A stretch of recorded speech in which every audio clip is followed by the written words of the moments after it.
telling me that his moment of clarity was when he was high on mushrooms? He was high, and a six-armed, three-headed man came down and said, "Joe, you're being an asshole," and then disappeared into the walls. This is crazy that I'm explaining empathy on stream, but this is empathy, and people need to like show this level of concern towards people more often. That goes straight to my head. I understand why blowing up quick is not a good thing. Maybe I'm salty. Maybe I'm right. Or maybe I'm white. Trigger warning: this video has a lot of topics that are heavy. A lot of heavy topics like suicide and mental health. So if you don't tolerate that very well, you may want to click off the video. Lock in and read the title. Golf Cart, new channel we haven't seen before. Golf Cart posted a video 8 days ago. It's 2.2 million views. It's about Joe Bart. Huge streamer. Let's get into it. You know what the most important part of any live stream is? The chat. Every night, thousands of viewers pour into their favorite streamer's chat. Chat. Together, they decide what games get played. It's low-key annoying. Is that a hot take? It's annoying. I hate calling you guys chat, but I have no idea what else to call you. And it sucks in like public settings too, because it'll slip out every once in a while and I'll go chat when I'm talking to like people. And I look like the weirdo, the chronically online one, which I am, but like I don't want to hold that title, you know? What videos get watched and the streamers who keep them entertained get paid. It sounds pretty easy, right? Just bro, 100 mil for 100 mil for an XQC deal. 100 mil. Bro, those are professional sports level numbers. Just to stream on a different platform. Just to get on a different platform and sit behind a computer. XQC does nothing but sit behind a computer, which is exactly what I do. I'm not saying that this is a bad thing, right? I'm not saying that sitting behind a computer and doing nothing, but being paid $100 million by a platform, you know what? Get your bankroll, but Jesus Christ, brother. Just give the chat what it wants. The problem is, chat never wants just one thing. There's thousands of people all asking for something different, and no matter what you do, someone's unhappy. The biggest— yeah, that's true, bro. But like nobody's ever trying to— I feel like anybody who makes it big isn't trying to please everybody. Anybody who makes it big already knows that. I guess it's just the people who aren't. Streamers learn to follow the majority and keep the party moving. Because stopping everything for one unhappy viewer is the cardinal sin of streaming. You don't leave 10,000 people hanging over a single name in the chat. But what happens when the needs of the one are a matter of life and death? My girlfriend of 3 years took her own life in November of 2025. Losing my— dude, these chats, bro. The amount of lives going on around you and to have so many people in one chat, Joe Bart must receive so many chats, but even like private DMs that are along these lines of like, you saved my life type of situation. He's the Jesus Christ of Twitch streaming. Best friend of the person I love most in the world. I'm feeling like my life is no longer worth living, and I've been falling into a bad habit of drug addiction, leading me to on MDMA in December. I don't want to be here anymore. This is Joe Bartolozzi, and he's one of the only streamers that stops everything when someone needs help. If a chatter of mine is coming into my chat saying they're suicidal, I am first and foremost going to read their message. But when you do this, when you make yourself— yeah, I mean, I feel like that's how everybody should be, but like I get that people aren't, you know? I don't know if you guys remember the scandal. There was like a relatively medium-sized Twitch streamer who like asked a Twitch chatter about their day because the Twitch chatter was a regular, right? Or like why they haven't been on recently. And the Twitch chatter kind of like explained, right? Because the streamer asked, and then he said that he doesn't want that depressing stuff on his stream, and like it's a rhetorical question almost, because you should just respond good and move on, you know? Like he doesn't want that, whatever. It was a big scandal. I'll probably throw it up on the YouTube video, but to me, it is human nature to focus on the people who are in distress first. So the fact that Joe Bart does this, one, is super cool as an example. Like people should be like this. This is like empathy. Like this, this is crazy that I'm explaining empathy on a stream, but this is empathy, and people need to like show this level of concern towards people more often. And like be proactive about it. Ask your friends, bro. Like check in with your friends. Make sure they're chill. Like, be proactive about checking in with people, you know? You don't know how everyone is. You don't know how everyone is. If the person people turn to at their lowest, you're also now the one who has to carry the weight of it. Because now you're surrounded by dark— I mean this in, like, a concerned way. I mean, I don't want to get too parasocial with Joe Bart and how he is and who he is and whatever. I don't want to get too parasocial, but I do want to put this. I think therapy is beneficial for everybody. I think everybody can, if they have the ability to be in therapy. Having that support system is very important for developing who you are healthily. And so I hope he has that type of support, or I hope he has a support system behind him. It's like the least you can worry about. Today I decided to end everything. Got a shotgun, can't find it in me to love myself. Now you're giving away pieces of yourself to everyone around you. People are genuinely asking me to fix their problems. I can't. Now it feels like the whole world is on your shoulders. Now I'm going, if I stop posting, people are gonna start themselves. That's a heavy weight to pick up, and we wanted to know why. Who is Joe Bartolozzi, and why do you care so deeply about some of the things that you do? Which is maybe a little deep for 10:30 in the morning? Sorry, repeat that question? My head was elsewhere. The things that you do. Why? Who is Joe Bartolozzi, and why do you care so deeply about some of the things that you do? Who's Joe Bart, and why does he care? Which is maybe a little deep for 10:30 in the morning, but... No, it's all right. Joe Bartolozzi was born on February 6th, 2002, and grew up in southern New Jersey. 2006?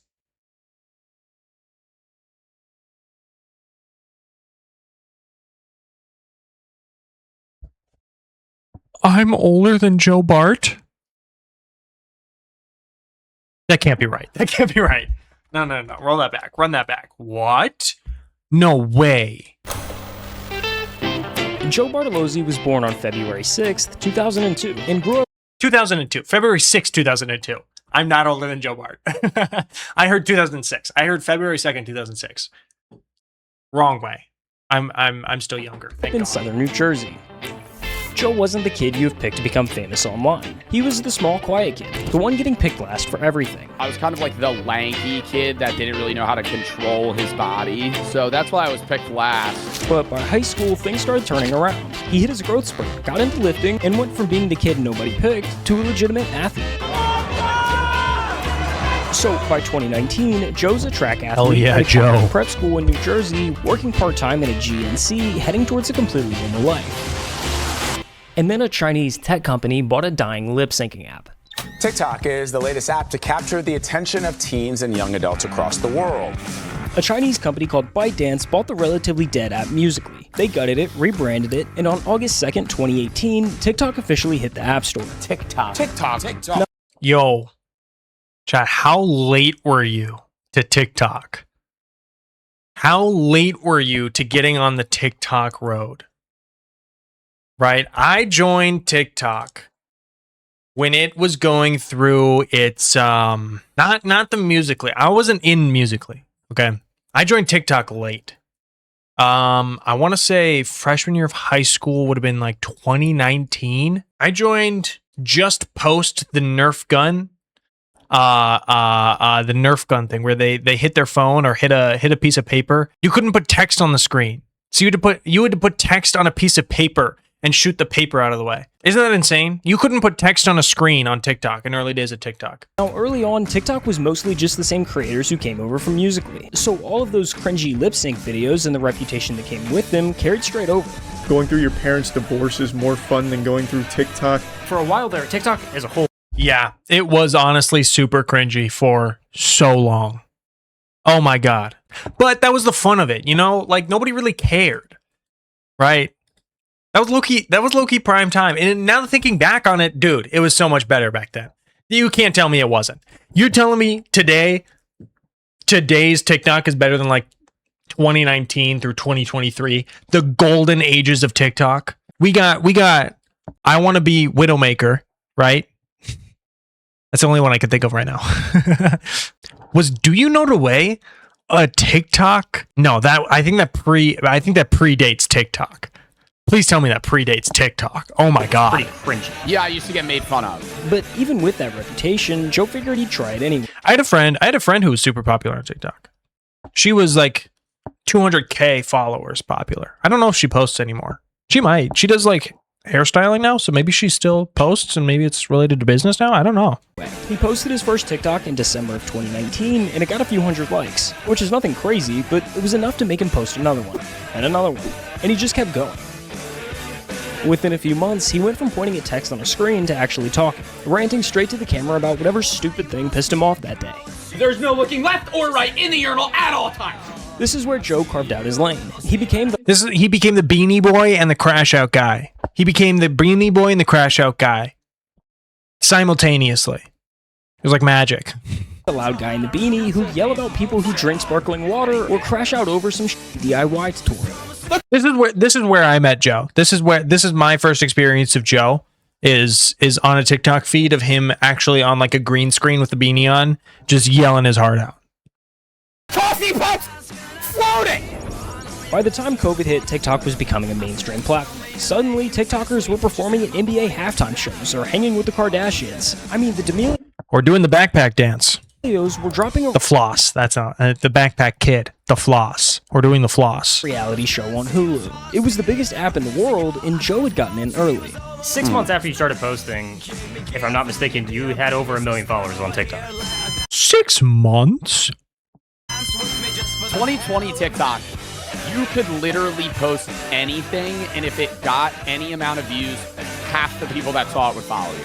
So now you've got a teenage guy, fresh out of high school, with millions of people watching his every move. Do we feel like that's still the case?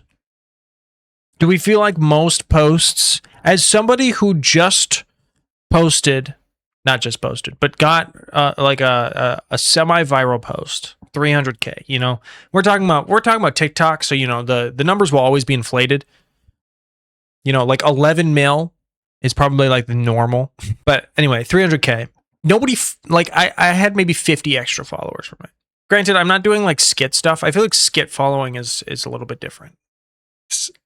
I don't do skits. Maybe I should get into that business. I don't know how to do skits. Maybe I should get into skits, guys. But what do you think this does to a person? It's not the same guys as like a Disney star, right? Because I was nowhere near that level. But it's just the idea of like, I was a teenager that's getting clout, and I think 99% of the time, that's bad. And Joe was no exception. All of those views, all that... Run that back 5 freaking seconds. The time, that's bad. And Joe was no... Yo. On multiple views, bro. 30, 30.5, 23.2. Yeesh. Dude, the amount of... The cortisol spike for 150K. When I saw that at 100... When I saw my video at 150K, the cortisol spike was like insane. So was like the excitement, you know, my overall adrenaline was high. If every time I post, I was getting 30 mil, that goes straight to my head. You know what? I understand why blowing up quick is not a good thing. Maybe I'm salty, or maybe I'm right, or maybe I'm white. Maybe I'm white about this one. No exception. All of those views, all that attention that comes with internet fame, it went straight to his head. I went from being a really insecure, it was like two polar opposites, right? And I had to find the medium. Like I used to be really insecure when I was in like middle school, or early high school, to a point where like I started working out, I started doing this, and then it went like full flop to like narcissism. And so it was like an obsession with myself because of insecurity that then inflated my point where I'm like, oh, I'm awesome. And you can see it in the content from that era. The captions, the attitude, the way that he carried himself.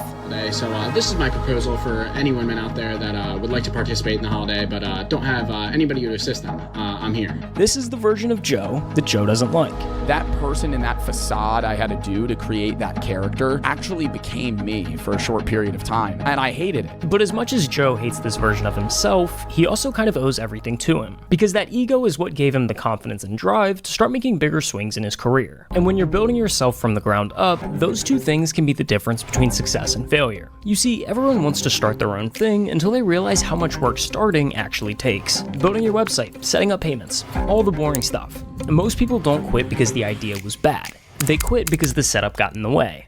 That's where WAP comes in. I was trying to figure out if it was an ad or not. Fuck, dude, I couldn't sniff it out. But now back to Joe and the business he was just starting to build. It started with diversifying his audience, because unlike YouTube or Twitch, your follower count is kind of empty on TikTok.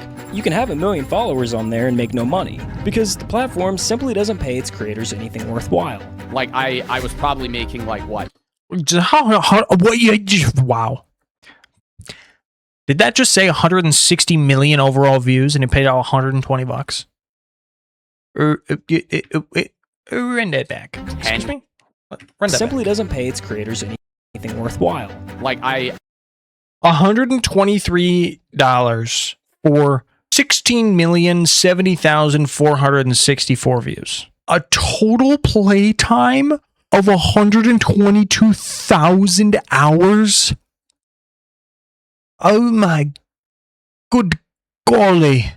What the fuck? Actually insane. I was probably making, like, what, 10K a year? I was making less than minimum wage. So, in the summer of 2020, just before starting his freshman year of college, Joe announced his first ever Twitch stream. I'm gonna start streaming video games on Twitch in a day or two. He started moving viewers from TikTok to Twitch, where he'd stream games like Rocket League and Fall Guys.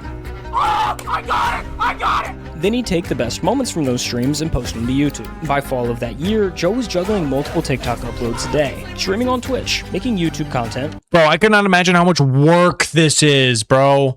I could not imagine how much work this is. I complain enough about my workload. This is like 15 times that. Because you're uploading, like, I could barely upload once a day on short form. Mostly because I just hate the platform. But this is so much effort. Good for him, though. It paid off.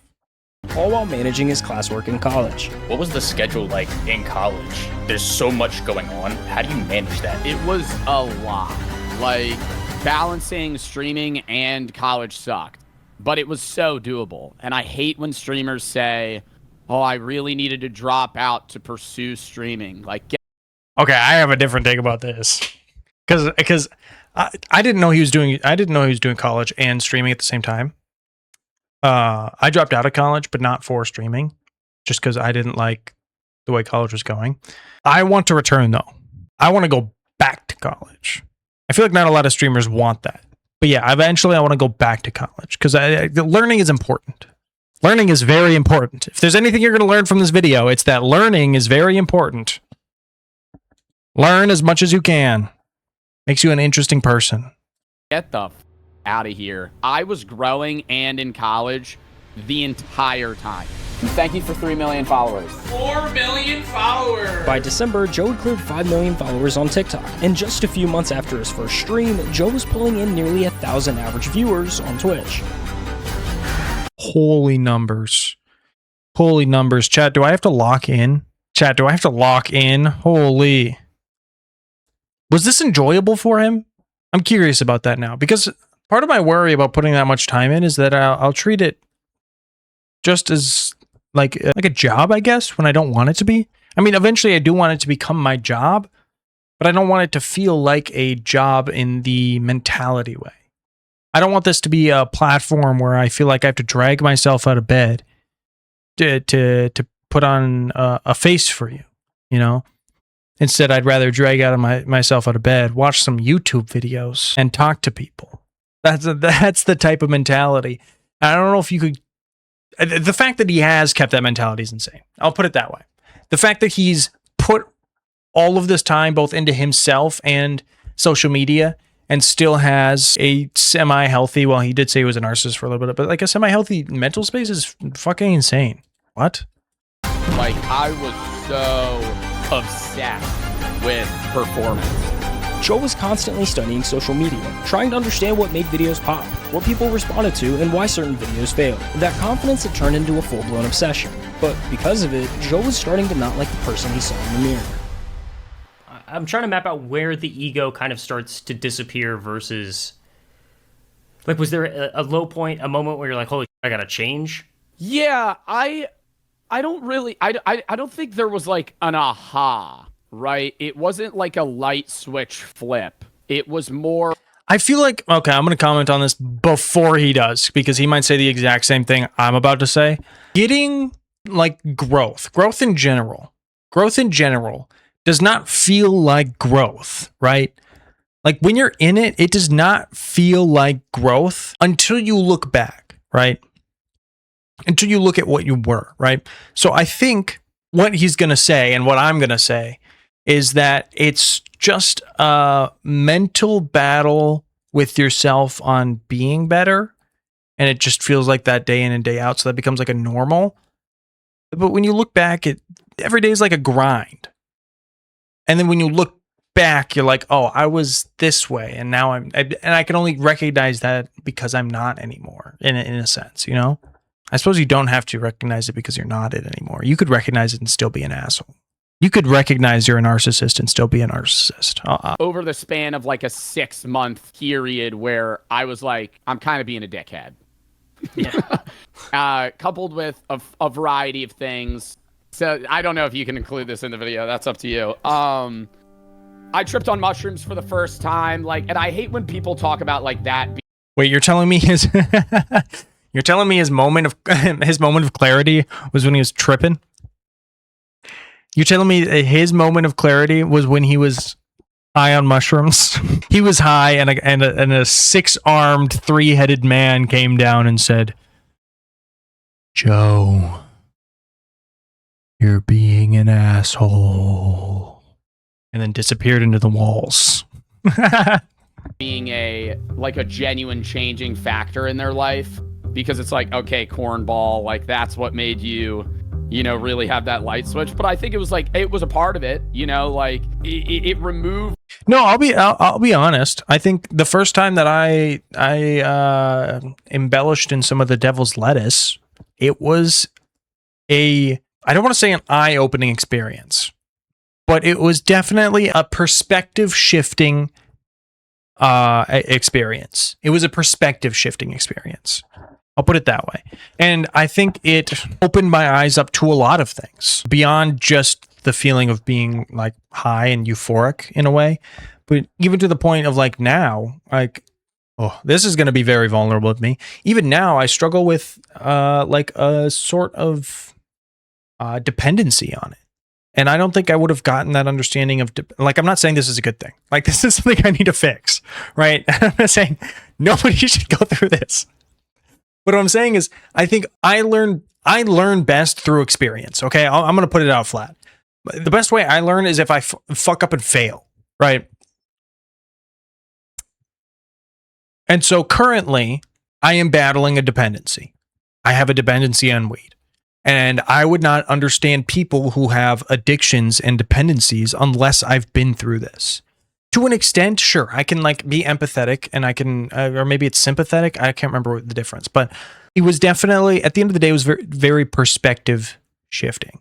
And so I think that pushes me to want, again, don't do this. And especially kids, do not do this. This is bad for your brain. Do it when you're an adult and your brain has stopped growing. I would like to try mushrooms at some point, right? Do this as an adult when your brain's done growing, right? Don't fuck up yourself early, right? Do not do this. I'm telling you not to. But I would like to experiment at some point. The grooves of life that I have gotten into, and it made me reset to a point where I had to kind of look in myself. A lot of the people that I knew in philosophy classes as well were sharing ideas that, I may have heard but not resonated or understood fully. It was so... Yeah, it kind of felt like that. You've heard, you can hear and... whatever, never mind. So much wow, I'm gonna die one day. I should kind of treat people in a way that's this is our only life. And I accredit my viewers a lot because in that time, parasocial relationships built a little bit, which is bad. But at the same time, there were people coming to me for the first time going, I want to kill myself. Before we move on, I was raised on the golden rule. Y'all know what the golden rule is? This was posted on my fridge. When I was a kid, on my fridge, it was the golden rule. And the golden rule, or maybe this was just a household thing. So the golden rule for our household was that you treat others the way you would like to be treated. I feel like that's a very simple way of going throughout life. People overall are irrational. And we try our best to be rational because that's the best way our brains store stuff, right? things are clear when things are rational. It's unclear when it's irrational. But humans, by nature, are irrational. And so you got to treat everybody as if they have that feeling that they have this irrationality in them and that you just may be experiencing that. So when people for the first time get angry at you or sad or fucking livid or like disappointed in you for the first time, your reaction should be understanding, right? Your reaction should be, I want to know why. And then everything seems to just fall into place after, right? If you have a conversation with somebody who's very, let's say, very angry at you, and you just do your best to understand why and what's happening, immediately you guys are having just a normal conversation. And I think if everyone just had a normal conversation, the world would just be a much happier place. If we could all just have normal conversations when we have to talk about serious things, then the world would be a better place. You are chatting to your last streamer because you're ending it all. Whoa, whoa, whoa, whoa, whoa, whoa, whoa, whoa, whoa, whoa, whoa, whoa, whoa, whoa, whoa, whoa. If there was a moment of like lock in, it was that. What happened? One of my subs just said he's gonna himself. Dude, do you need help? Because I was going, yeah, even though I'm 19, you know, there are people that actually look up to me in a way that's like, I need to be better at. Life is the best thing that will ever happen. No matter how bad it can get, life is amazing. No, that's true. That's so true. Chat, it's so true. The fact that you wake up in the morning is an absolute blessing. That simple. It's that simple. I don't even care. I'm not religious, so a blessing means nothing to me. The fact that I wake up in the morning is the best thing that happens. The fact that I get to wake up tomorrow, well, hopefully, the fact that I hopefully get to wake up tomorrow, take a breath of air and go, what do I get to experience today? Dude, it's like, sometimes it's all you need, right? The fact that you got out of bed, the fact that you got up, you woke up this morning, you should be happy and proud of yourself. I know it's hard to. I know it's so difficult to. Especially when you have other things looming over your head. Like, where am I going to eat? Not where am I going to eat. What am I going to eat? Right? Some people, they don't know, right? They don't know what they're going to eat that day. Or if they are. And it sucks. And I'm sorry, the system is, like, if you live in America, the system's failed you. But the fact that you're awake and can feel hunger is also a blessing in itself. Sometimes you got to focus on that. Put yourself in that chair for a second. You're 19 years old. You started streaming to play video games, to have fun and make people laugh, and somebody you've never met just told you they're planning their own death. And out of everyone in their life, they picked you to tell. I feel like no one cares and I want to end it all. I have a date planned, so you'll probably never see me again. I want to say you make me laugh a lot. I'm going to myself October 2nd. No one will remember me. And this kept happening. Joe would go live, and sooner or later, somebody would show up in a genuine crisis, typing their darkest thoughts into a Twitch chat. Don't want to be a mood killer. I just want to say my family basically bullies me every day, and I can't get them to stop. I've been thinking about suicide a lot. When Joe first started getting these messages from chatters, his initial response was the same as anyone with the hearts would be. He wanted to help. Both on stream and off of it, Joe took the time to talk with those viewers, getting to know them on a personal level and giving them real advice just like you would with a friend. You guys mean the world to me. If you need help with something like that, I can try my best. So that's why I'm kind of chilling or pausing the stream for the last like 15 minutes to talk about this, because that's important. But there's a harsh reality that all streamers have to learn eventually. Your viewers aren't your friends. They can't be. I have had probably 20 people come to me about themselves, like on live. The first 2 times it's happened, I have tried to like help them, and then it just ended badly in terms of them getting parasocial towards me and then nonstop coming to me. You see, yeah, that's the other thing. Is like, how much do you allow before you have to tell people to like slow down, right? And how much of it is perhaps for attention? Like, it sucks to say because people do it for attention. I saw it in high school. People do it for attention. It sucks. And like, how do you differentiate that from a person who is genuinely looking for help? Now I got to ask Joe Bart. How does Joe Bart do that? Joe Bart, if you're watching, brother, How do you differentiate between somebody asking for genuine help and somebody who is maybe doing it for attention? You know, is it a whole vibes thing? Maybe. The relationship between a streamer and a viewer is way more complicated than a normal friendship. When you spend hours watching someone through a screen, day after day, your brain starts doing something weird. You pick up their sense of humor, you learn their opinions, their moods, what makes them laugh and what sets them off. You come to know them the way you'd know a friend, except they have no idea you even exist.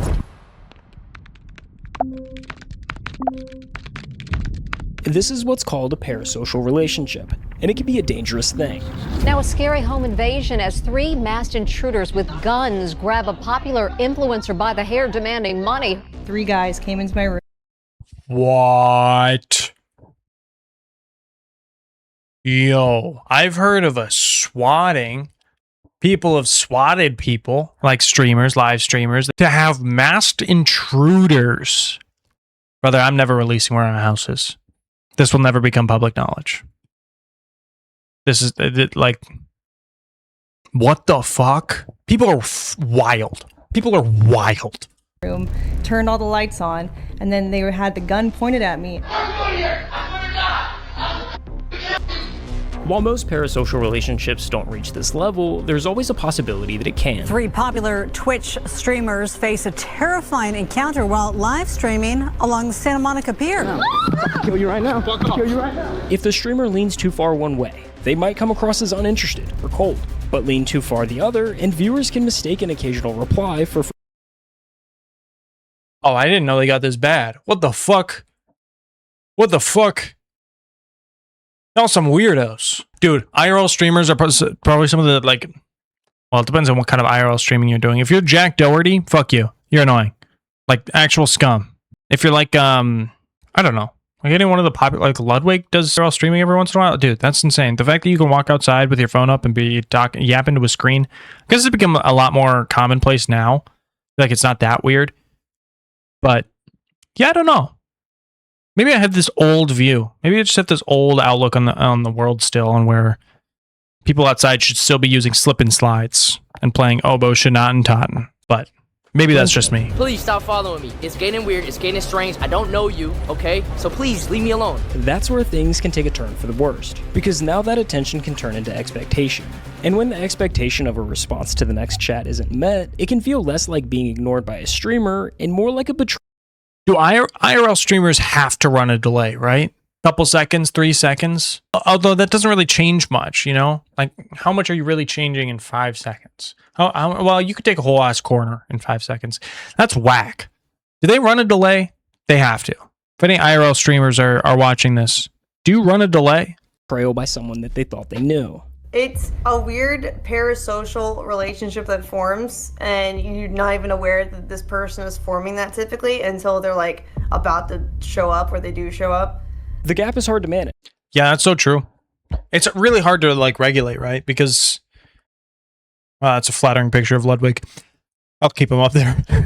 Shit, I'm distracted. Sorry, Lud. Like, how do you differentiate between somebody who's, well, their personality will kind of show through on texts, but when you are a popular streamer and you are streaming every day, and maybe you have like a few tens of regulars, you know, maybe even hundreds of regulars, you have no idea which ones are getting parasocial and which ones you're just like being friendly with, you know? Like, I don't know. How do you tell the difference? How do you know? I guess you just treat everyone as if they're not your friend, which is how it is. You will forever be a chatter in my mind. Sorry, we're not friends. For as long as you sit up there, you are not my friend. Okay?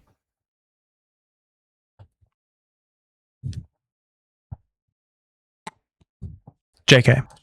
Which is why most streamers keep a barrier up around the heavy personal stuff. My sis is dead. Right, let's try and keep it positive. Please don't talk about side of my chat, please. This is something I just don't like to hear or talk about, you know? And you can't really blame them. At the end of the day, streamers are supposed to entertain. At some point, there has to be a... That's true. Streamers are jester maxing. This is a true fact. All streamers should be jester maxing. boundary between caring about the people watching and becoming responsible for everything that they bring into the chat. They become too attached to you, where they see you as an actual friend that they have. So I feel like that is kind of a boundary that you have to set as a streamer, but it's hard to gauge where that line is. Joe had every reason to draw that same That's boundary. what I was saying. He'd answered the heavy messages, taken conversations off stream, and learned what could happen when things become too parasocial. The first 2 times I think this is why he might be doing, well, I don't actually know. He has to pick and choose who he's responding to, right? Because some of these people, like, even if they are being truthful, I don't know. The best you can say is that they shouldn't die and that they should find help and therapy and find a support system that works for them, because I can't be that support system. Like, realistically. That's what that's how I would respond in this situation. But that's just me, right? That's just me. I helped somebody with like issues. They just kept messaging me, and then they like got upset when I stopped messaging them. So it's more so of that issue. But mental health meant too much to him. Ignoring somebody who might not make it through the night was never a choice he could live with. After those early mistakes, Joe implemented 2 important factors that would eliminate those odd parasocial dynamics from coming into the picture. For starters, he removed any one-on-one interaction. All conversations with chatters were strictly held on stream from the Twitch chat. I've prepared to go, tired of waiting for things to improve. You are my escape. Thank you, dude. If you're saying you're gonna kill yourself, don't. I know this was 10 minutes ago. I hope you're still here. And second, but most importantly, he made the pivot from trying to be the help himself and became the middleman. Fine. Yes. You are not the solution. At the end of the day, we are not therapists. At the end of the day, we are not therapists. We are jester maxing. We are not therapist maxing. We are jester maxing. And so I would say that I like exactly how he's doing. You channel him towards mental health awareness. I was going to say this earlier. This is why he does charity. This is why he does these charity streams, and why he does them so often. It's because this is his way to channel people towards getting actual help, towards reaching out to people who can like actively help them with what they're going through, and not trying to be an entertainer on the side. Because Joe Bart, at the end of the day, is an entertainer main. His first thing is entertaining. Any Twitch streamer's first thing is entertaining. Because if they're not entertaining, they don't get a job. Right? We don't get jobs if we're not entertaining. If we're not jester maxing, there's no money. If there's no jester maxing, there's no money maxing. If you're depressed and you want to come to me for advice, but when it comes to the gravity of seeking an expert is better than seeking Joe Bartolozzi, a Twitch streamer, TikToker. You know what I mean? For those who came into the chat looking for help, Joe was there to give them a few encouraging words and push them in the right direction. Like dropping it 3 times in chat. I apologize if this chatter was going through something. I'm not trying to single them out. I am just going to point this out as a way that I personally would probably identify as somebody maybe reaching out for more of attention seeking than truthful, despite them might still being, in that mentality, right? But if you were dropping it like 4 or 5 times, it feels less like a call for help and more like a look for attention. Like the little boy who cried wolf, right? That's kind of what it seems like. Is like you kept saying that there was a wolf. You kept saying this over and over, and now it's lost its meaning. That's all I'm saying. I've had not so good thoughts, if you know what I mean, and listening to your advice and others has helped me even during those hard times. If you ever have thoughts, reach out to somebody, genuinely. Go to a therapist, psychiatrist, talk to somebody that can help you. It's not the answer. Like, there's only so much I'm able to do as a creator, especially seeing that I don't know the person. So that's why I try to do the charity streams for, like, 988 or AFSP or Trevor Project. We're doing reactions today. And it's a charity stream. We raised $2,700, which was matched 3x by the Melinda Bill Gates Foundation. So dub in the chat for that. Goes to a good cause, saving lives. And for a while, this worked pretty well. While it seems kind of small, Joe's brief but encouraging words were actually making a difference in people's lives. I've been subbed for a year now, and I want to say thank you for helping me through this past year with having to deal with my grandpa's suicide and my own personal problems. You're definitely my favorite top streamer, and I hope you never stop. But by the time Joe graduated college, things had started to change. His viewer count climbed to some of the highest in all of streaming, and managing the expectation of that many chatters is a totally different beast. Like right now, I average 10K. Chat's horrible. Yeah? Like, yeah. I gotta lock in. I want to get into the videos. I'm starting to get stressed the f out. I'm starting to get stressed the f out. I could tell this was gonna happen at the start of stream when I got like 9 messages just unloaded onto me. With this many viewers watching, Joe found himself caught between two groups that wanted completely different things from him. Because on one hand, some viewers felt that he wasn't doing enough to help. I guess even my favorite streamer doesn't. Well, these people are not... Okay. Sorry. Had to step out. Streamers are not a way of therapy. That should not be a controversial take. That should not be a wild take. That the jesters on the internet are not there to help with their mental crisis, right? And it sucks because these people are in like really vulnerable spots. And I'm glad that he's funneling towards resources that'll actually help, you know? And I'm glad he's helping fund those resources as well. Care about me. Lame comment. I have 5,000 people in my stream that are spamming right now. I'm also playing a video game, and then I don't respond to you, and you pull this guilt trip here. But on the other hand, there was a totally different group of viewers that were tired of the stream constantly stopping. Jesus, dude, I like watching your streams, but when you go on rants like this, that's all you do all the time. That's annoying. Play the game. Do me a favor and never watch me again. Do me a favor and go f yourself. No matter what Joe did, someone felt ignored, and the messages were starting to get more demanding. Early on, people would briefly mention that they were struggling, and Joe would offer a few words of encouragement. Now they wanted more. Like every stream, it's been getting more and more and more and more like involved, where people are genuinely asking me to fix their problems. I can't. I'm sorry. But the hardest part was figuring out who genuinely needed help and who was only looking for attention. How do you balance keeping... I'm glad I'm watching this video. I'm glad this video is walking me down this path, bro. I was just asking that same question. You know what? I might be a little wet in my pants after that question. He read my mind. I might be a little wet in my pants, bro. He read my mind. I did. This guy's great. Everybody happy? You know what? You know what? I'll give you a little sub and a like for that. That was insane. And then also sorting through people who are just doing it for attention. I mean, that's the struggle. Because I'm a suicide prevention advocate, that is an avenue that a lot of people use to manipulate their way into being noticed or speaking to me on stream. And so, yeah, if there's 10 chats saying they're suicidal, 6 of them are fake. Because I do so much mental health advocacy, He said 6 out of 10 people that come into my chat and fake. He said 6 out of 10 people are using it for attention. Bro, 60%? You're just dirtying the waters. Like, you're not... This isn't cool. You're a loser. Like, actually, a mega loser if you're using this for attention. You shouldn't need the attention of others to live your life. And the fact that you were going so deep as to fake a mental health crisis, you are a mega loser. And I hope you get help towards a brighter future. Because I could not imagine what goes on inside that chromosome if you need validation from, or not even validation, but you need your comfort streamer to comment about your comments. It's just insane. It's just insane. Like, what? Being was absurd. I had one chatter that came in and they say, hey, I'm the mother of so-and-so. He took his own life. I just wanted to let you know you were his favorite streamer. Yeah, like, that could be a fake message. I don't know if that's what he's about to say. That could be a fake message. That's insane. This is insane. This is genuinely insane. When I was in high school, I'm going to go on a little rant here. When I was in high school, I had a friend fake their own death. Right?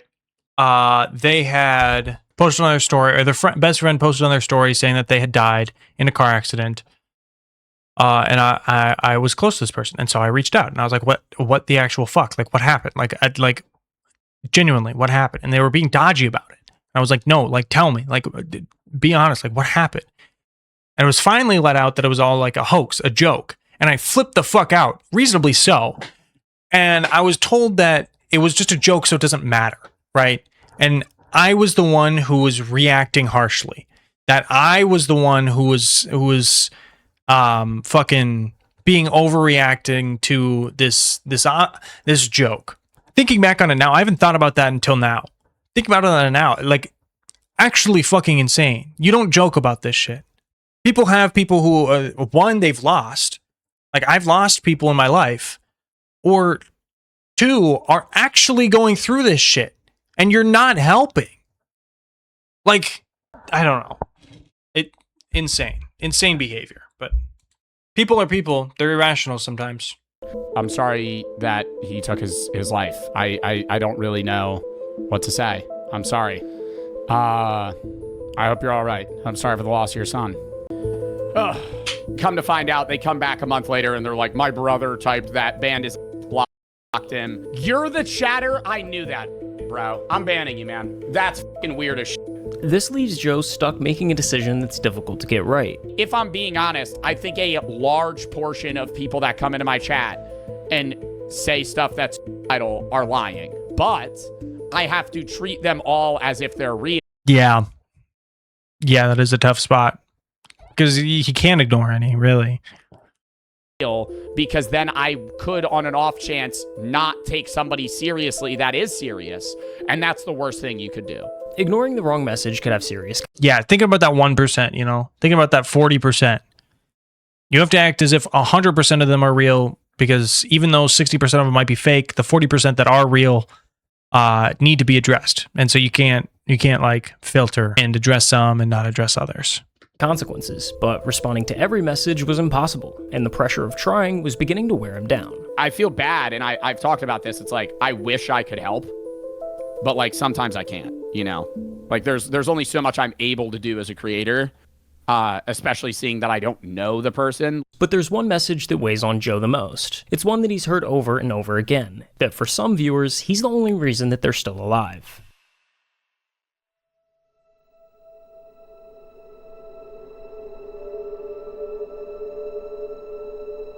You were there when my dad passed. You saved me from ending my own life more than anyone should. I've realized so much because of you. I can't thank you enough. You unknowingly have helped me with a lot. My life has gotten about a lot better since watching you from your philosophy stuff. Never had a favorite streamer until I watched your streams, and it kind of saved my life, no pressure. I wanted to myself. You saved my life. I did not save your life. You saved your own life. Please get the help you need, though. If I'm the only reason that you stopped, wanting to kill yourself in that moment, you need a lot of help outside of just watching my content. When you hear some of those stories, how big of a toll does that take on you? Because, like, I don't know, I'm watching through some of their clips, talking to people. I love these interviewers, man. They're hitting the right questions. You know, they've got this shit on lock. Like this, a lot of the chat is asking, who is checking on Joe? I'm starting therapy soon. I'm not.